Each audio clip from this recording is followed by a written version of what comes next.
계절 산문 박준. 문구. 너는 나무 그림을 좋아하는구나. 그걸 어떻게 하셨어요? 오늘도 지난번처럼 연두색과 밤색 물감만을 골라왔잖아. 그러니 알지. 금음. 숨 옆에 숨을 가지런히 두고 강을 하나 만들고 싶었지.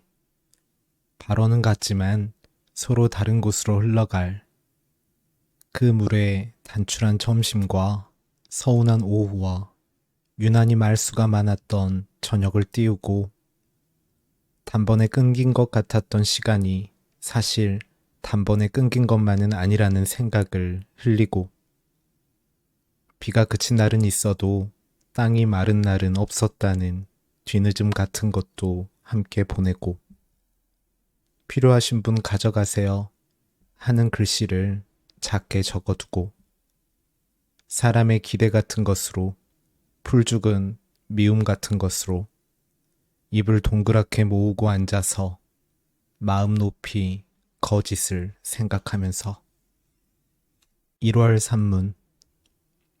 어려서 좋아하던 놀이가 있었습니다. 다만 이 놀이를 하려면 3가지 조건이 충족되어야 했습니다. 먼저 실컷 눈물을 흘리다가 그쳤을 때만 할 수 있었습니다. 그리고 시간대가 밤이어야 했습니다. 마지막으로 제 주변에 아무도 없어야 했습니다. 이것이 모두 갖추어졌을 때 저는 놀이를 시작했습니다. 방법은 단순합니다.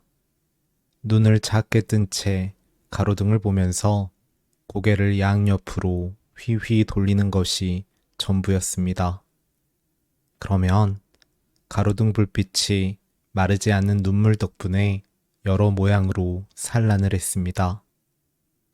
거기에 고개까지 흔들면 마치 레이저 쇼를 보는 것처럼 환상적인 광경이 펼쳐졌던 것입니다.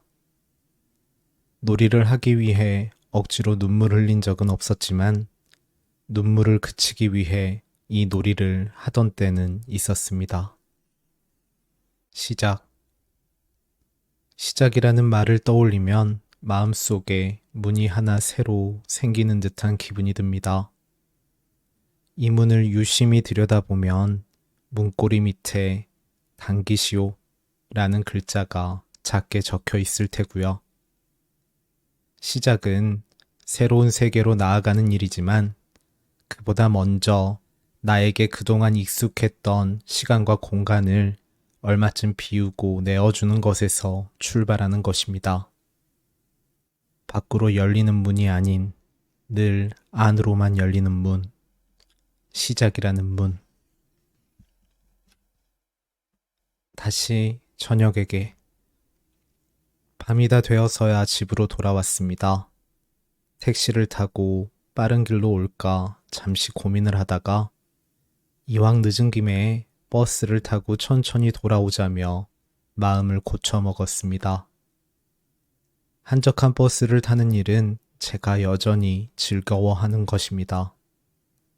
불을 밝힌 상점들을 구경하거나 길을 걷는 사람들의 표정을 살피는 일이 마냥 좋습니다. 이런 기쁨을 두고 어떤 말을 붙일 수 있을까 고민했는데 따로 지어낼 필요 없이 그냥 유람이라는 말을 가져오면 되겠다는 생각이 들었습니다. 한 번은 친구와 저녁의 시간성에 대해 이야기한 적이 있습니다. 언제부터가 저녁이며 또 언제까지를 저녁이라 할 것인가 하는 조금 쓸데없는 물음에서 시작이 된 말들이었습니다. 친구는 어두워지기 시작할 무렵이 저녁의 시작이며 더는 어두워질 수 없을 만큼 어두워졌을 때가 저녁의 끝이라고 말했습니다.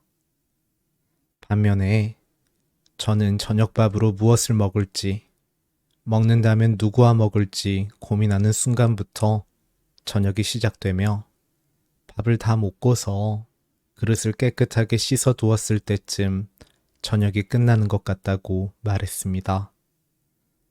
각자 내어놓은 답의 우열을 가릴 필요는 없었지만 재미삼아 사전에서 저녁이라는 말을 찾아보았습니다. 저녁.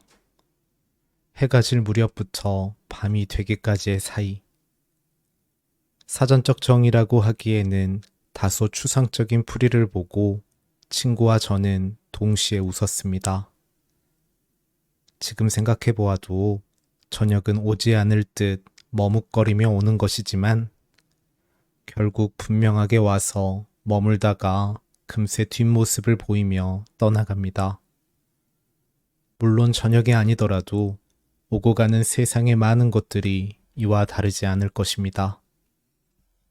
또다시 저녁에게. 오늘 탄 버스는 오래전 살던 동네를 지나쳤습니다. 그 동네에 살던 때 매번 내리던 정류장에서 저의 눈은 커졌습니다. 습관이 만든 일입니다. 처음 그 동네로 이사를 갔을 때부터 정류장에는 어느 할아버지 한 분이 늘 서 계셨습니다.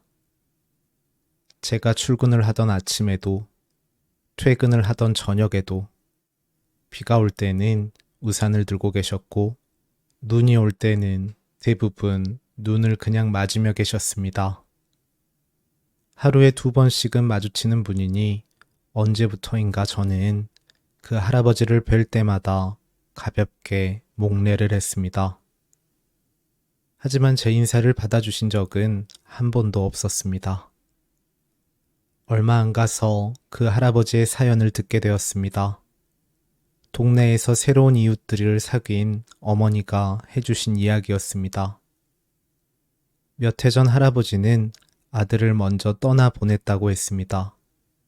그 할아버지의 아들은 버스를 타고 출근했다가 일터에서 안타까운 사고를 당했는데 그 일이 있은 뒤부터 할아버지는 첫 차가 다니는 시간에 정류장으로 나와 막차가 들어오는 시간까지 자리를 지킨다는 것이었습니다.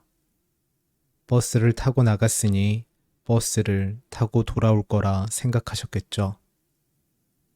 처음 동네 사람들은 그런 할아버지를 만류했지만 결국 아무도 할아버지의 고집을 이기지는 못했다고 합니다. 점점 사람들은 정류장에 서 있는 할아버지의 모습을 자연스럽게 여기게 되었습니다.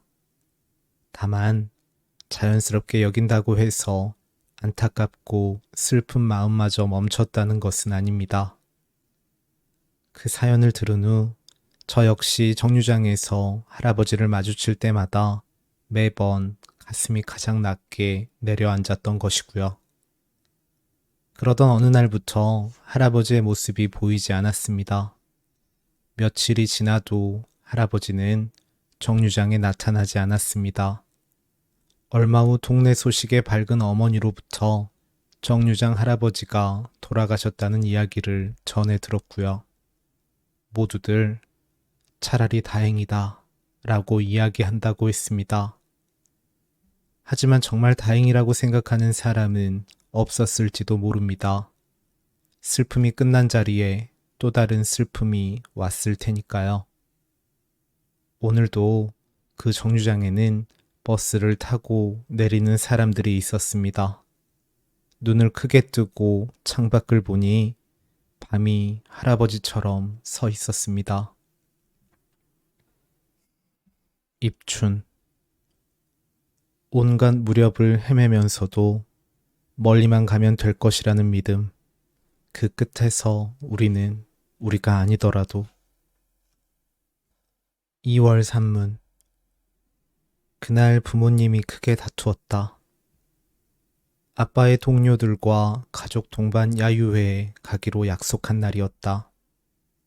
다툼의 표면적인 이유는 그날 아침 엄마가 돌연 불참을 선언했기 때문이었다. 큰 소리가 오가는 상황 속에서도 나는 곧 엄마가 의견을 굽히기를 바랐다. 그래야 나도 누나도 야유회가 열릴 계곡에 갈 수 있으니까. 며칠 동안 이날만 기다려왔으니까. 하지만 그날 싸움은 평소보다 더 길고 컸고 아빠는 아침밥을 먹다 말고 집을 박차고 나갔다. 엄마는 방에 들어가 조용히 누웠다. 많이 아프다고 했다. 얼마쯤 지나 엄마가 나와 누나를 불렀다. 지갑에서 2,000원을 꺼내주셨다. 그러면서 큰 길가에 있는 슈퍼에 가서 과자를 사오라고 했다. 수상한 것이 한둘이 아니었다.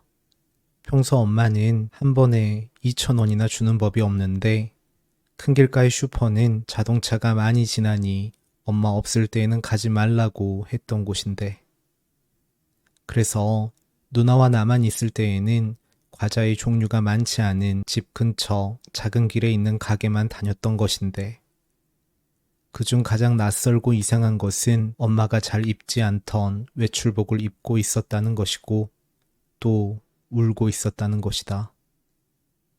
일단 누나의 손을 잡고 집 밖으로 나왔다. 나는 커다란 비밀을 혼자만 알고 있는 듯 누나에게 큰 길가에 있는 먼 슈퍼로 가지 말고 늘 다니는 작은 길의 가게로 빨리 다녀오자고 했다. 하지만 누나는 어떤 말도 하지 않았다. 걸음이 빠르지도 않았다. 작은 길에 있는 가게로 들어가지도 않았다. 그제야 나는 품고 있던 비밀 이야기를 털어놓았다. 아무래도 엄마가 우리를 두고 집을 나갈 것 같다고. 큰 길가 슈퍼까지 갔다가 집에 들어가면 엄마는 없을 거라고 울면서 말했다. 하지만 누나는 아침에 아빠가 짓던 표정보다 더 무서운 얼굴을 하며 내 손을 꼭 쥐고 큰 길로 향했다. 집에 돌아오자마자 방문을 열었다.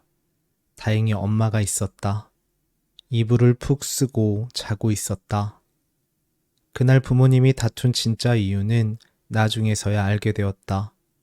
번번이 아버지를 무시하는 말을 하는 한 동료가 있었는데 그와 함께하는 자리에 아이들까지 데려갈 수는 없었다고. 아이들도 이제 알 것은 다 아는 나이라고. 시간이 흘렀지만 여전히 내가 모르는 것이 하나 있다. 그날 왜 누나가 울면서 애원하던 나의 이야기를 들어주지 않았는지. 누나는 엄마가 집을 나갈 거라고 생각하지 못했는지. 그래서 큰 길에 있는 슈퍼까지 그것도 유난히 천천히 걸어서 다녀왔는지. 하지만 이제 영영 알 수 없게 되었다. 나는 6살이었고 누나는 8살이었다. 세상 끝 등대 4. 불행이 길도 없이 달려올 때 우리는 서로의 눈을 가려주었지. 장면. 우산을 쓴 아이가 천천히 길을 걷고 있었습니다.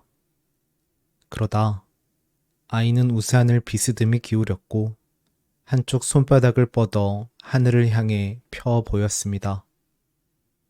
빗줄기는 잦아들었지만 그래도 아직 빗방울은 떨어지고 있는데 아이는 이만하면 되겠다 싶었는지 우산을 접고서 다시 길을 걸어 나갔습니다. 올해 제가 보았던 가장 아름다운 장면이었습니다. 선물.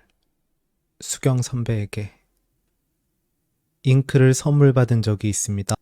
만년필이 없던 당시의 저에게는 사실 쓸모가 없는 물건이었습니다.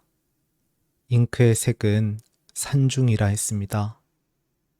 궁금한 마음으로 흰 종이에 잉크를 찍어 보았습니다. 손톱 끝으로 살짝 묻혀 그어보면 산중은 봄에서 여름으로 넘어가는 색이었고 손가락 하나를 푹 담갔다가 그어보면 색은 여름에서 가을로, 그러다 더 깊은 가을의 산중으로 걸어 들어가고 있었습니다. 가장자리에서부터 종이가 울었습니다. 저는 그 잉크가 좋았습니다. 선물을 받은 일도 계절이 지나는 산중 같은 잉크의 색도 좋았지만 제가 더욱 기뻤던 것은 그것을 제게 준 이가 문방을 좋아하는 사람이었기 때문입니다. 사람은 좋아하는 이에게 좋아하는 것을 건네는 법이니까요. 저와 제 가족이 오래전 살다 나온 한옥이 기억납니다. 낡은 그 집의 뒷마당에는 라일락 나무가 한 그루 있었습니다. 제 방 창문을 열어 팔을 뻗으면 나뭇가지의 끝을 만질 수도 있었습니다. 그 나무는 저도 좋아했고 당시 함께 살던 고양이 홍이도 좋아했습니다. 홍이는 나무에서 하루 대부분의 시간을 보냈습니다. 가끔 아침에 일어나 창을 열면 홍이는 제 방과 가까운 가지 끝에 죽은 쥐를 올려두었습니다. 죽은 쥐를 냉큼 받아들지는 못했지만 그래도 매번 고마웠습니다. 그것은 선물이 분명했으니까요. 생각해보니 저도 그렇습니다. 유난히 독주를 좋아하는 저는 간혹 사람들에게 독주를 선물해왔습니다. 술을 즐겨 마시지 않는 이에게는 독주 대신 돌을 선물했고요. 단단하고 빈틈이 없다는 사실부터 술과 돌은 닮아 있습니다. 선배, 제가 돌절구를 보내드린 일이 있죠. 얼마 후 그것을 받은 선배는 한참 들여다보고 만져도 보고 쓰기가 아까워서 보고만 있구나 라고 콩이나 깨 같은 것을 찢고 빠으시라고 보내드린 것이 아니라 선배가 좋아서 보낸 것이었습니다. 사실 돌절구의 올레값보다 선배가 계신 독일까지의 소포값이 더 나왔는데 영수증에 찍힌 숫자를 보며 웃었던 기억도 납니다. 그리고 이렇게 늦은 생색을 그것도 아주 제대로 내고 있는 지금도 혼자 웃고 있습니다. 지난달 진주에 다녀왔습니다. 선배가 계시는 독일로 가고 싶은 마음을 진주에 가는 것으로 아주 조금이라도 대신하고 싶었습니다. 가장 먼저 진주 중앙시장으로 갔습니다. 100년 가까이 장사를 해왔다는 시장 통식당에 가서 진주 비빔밥을 먹었습니다. 점심으로 무엇을 먹었다고? 비빔밥? 비빔밥에는 김이 들어가야 하는데? 라고 하셨던 몇 해 전 선배의 말이 저를 그리로 데려간 것입니다.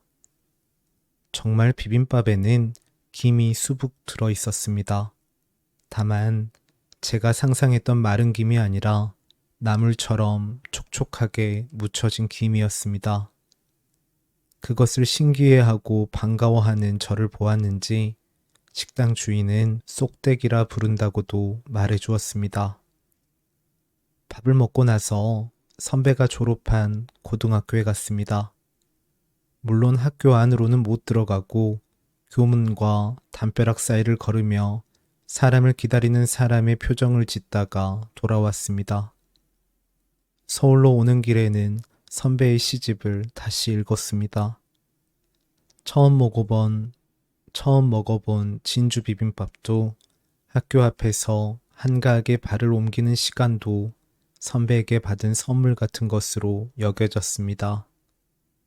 그래도 심한한 선물은 없었습니다. 다행스러운 것은 이 선배의 선물을 저뿐 아니라 많은 사람들이 함께 받았다는 사실입니다. 그리고 이 세상을 살다가 조금 먼저 죽은 사람들도 받았던 것이겠고요. 고맙고 감사하다는 말을 드리고 싶었습니다. 고맙고 감사하다는 말 다음으로 시간을 살며 써왔던 선배의 시와 글들이 선배 스스로에게도 가장 좋은 것이었으리라는 말도 드리고 싶습니다. 사람은 좋아하는 이에게 좋아하는 것을 건네는 법이니까요. 봄의 혼잣말, 처마 아래 풍경처럼 내리는 봄비를 보다가 봄비가 오네 하고 말했습니다. 혼잣말을 뱉은 게 무안하고 어색해서 내가 왜 혼잣말을 하고 있지? 고 서둘러 말했습니다. 그러고는 작게 웃었습니다. 강변. 모두가 기도를 할 때 나는 눈을 번쩍 뜨고 강가에서 한번 살아봐야지 생각했다. 3월 산문, 봄의 스무고개. 여리고 순하고 정한 것들과 함께입니다.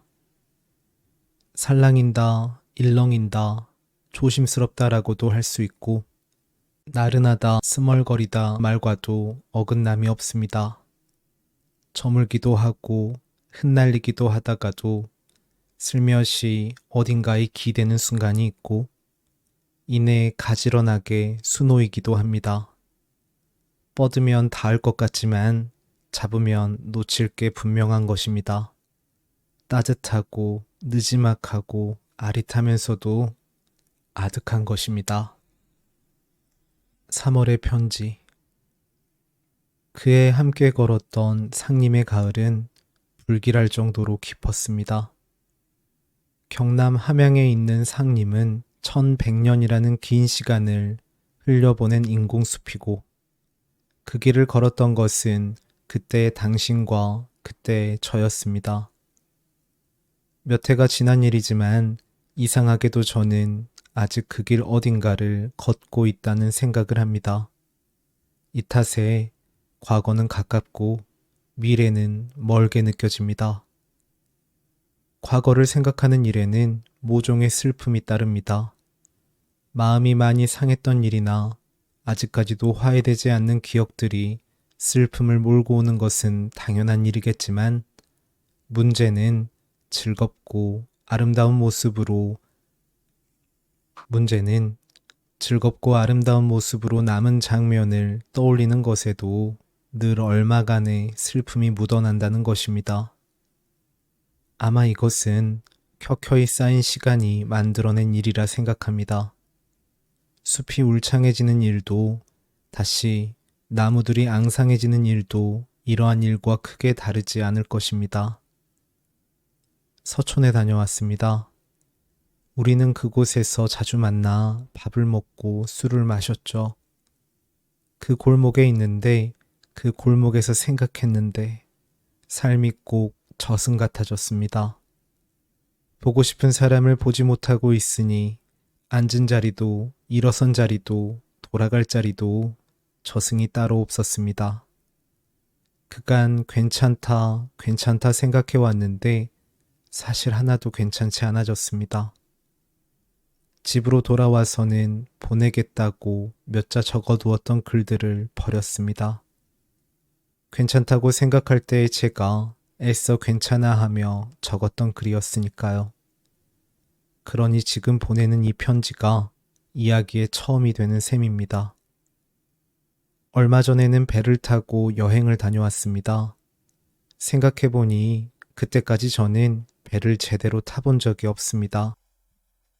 어려서 한강에서 거북선 모양의 유람선을, 부여 백마강에서 나룻배를, 그리고 비교적 최근에 제주 모슬포에서 관광선을 탔던 것이 전부입니다. 파도가 없는 강이나 달리 파도라고 할 것이 없는 연안이었습니다. 하지만 이번 배는 달랐습니다. 여수에서 출발해서 중국으로 향했는데 출항 준비를 할 때만 해도 이전에도 같은 배를 탄 경험이 있는 사람들이 이 배는 워낙 큰 배라 멀미가 없어 같은 이야기를 하곤 했습니다. 그들은 하나같이 파도가 아무리 높아도 배가 크고 길면 그 파도를 융단처럼 깔고 가거든 이라고 덧붙였습니다. 문제는 그 다음 날이었습니다. 거센 바람이 배의 앞뒤를 흔들었습니다. 여행의 첫날 저녁부터 과음을 한 터라 저는 다음날 정오가 될 때까지 숙취로 괴로운 줄 알았습니다. 함께 과음을 한 룸메이트가 쉴 새 없이 머리를 움켜쥘 때만 해도 그렇게 생각을 했습니다. 그러다 그 배에서 상주하는 선원이 넋을 놓은 듯 힘들어하는 것을 보고 이것이 숙취가 아니며 나와 룸메이트만 괴로운 것이 아니라는 사실을 깨달았습니다. 나만 그런 것이 아니다 하는 사실을 인지했을 때 드는 안도감은 사람을 얼마나 유치하면서도 든든하게 만들어주는 것이었던가요? 함께 배를 탄 사람들 모두 그 풍랑의 시간이 서둘러 흘러가기를 바라는 듯 했습니다. 저 역시 같은 마음이었습니다. 다만 지난 시간을 그리워하는 일, 혹은 흘러가는 시간을 안타까워하는 일에만 익숙해 있던 제게는 다소 생소한 경험이었습니다. 사는 일이 이상합니다. 마음에 저승 같은 불길이 있고 그것을 손으로 비벼 끄다가 발을 동동 구르다가 어느새 말과 행동까지 뜨거워져서는 어쩔 줄 몰라 합니다. 하루하루를 이렇게 보냅니다. 그러다 다시 지금 같은 깊은 밤이면 아무것도 아니었던 마음의 빈 들판을 봅니다. 제게 주어진 밤이라는 시간을, 낮 동안 일어난 불길을 덮는 데에 온전히 쓰는 기분입니다. 그해 가을 같지만 그해 가을은 아닌 곳에서 저는 잘 지내고 있겠습니다. 그해 가을은 아니지만 그해 가을 같은 곳에서 강건하게 계셔야 합니다. 기회가 닿는다면 상림에 다시 가보고도 싶습니다. 다시 회귀. 우리는 밤길을 걷고 있었습니다. 설계만 생각되는 골목. 나는 앞서 걷고 있었고 너는 저만치 뒤에서 걸었습니다. 네가 어느새 내 곁으로 다가왔습니다. 걸음이 빠르면 너를 보고 싶어하는 사람들이 힘들어해. 이 말을 남기고 이번에는 나보다 빠르게 앞으로 걸어 나갔습니다.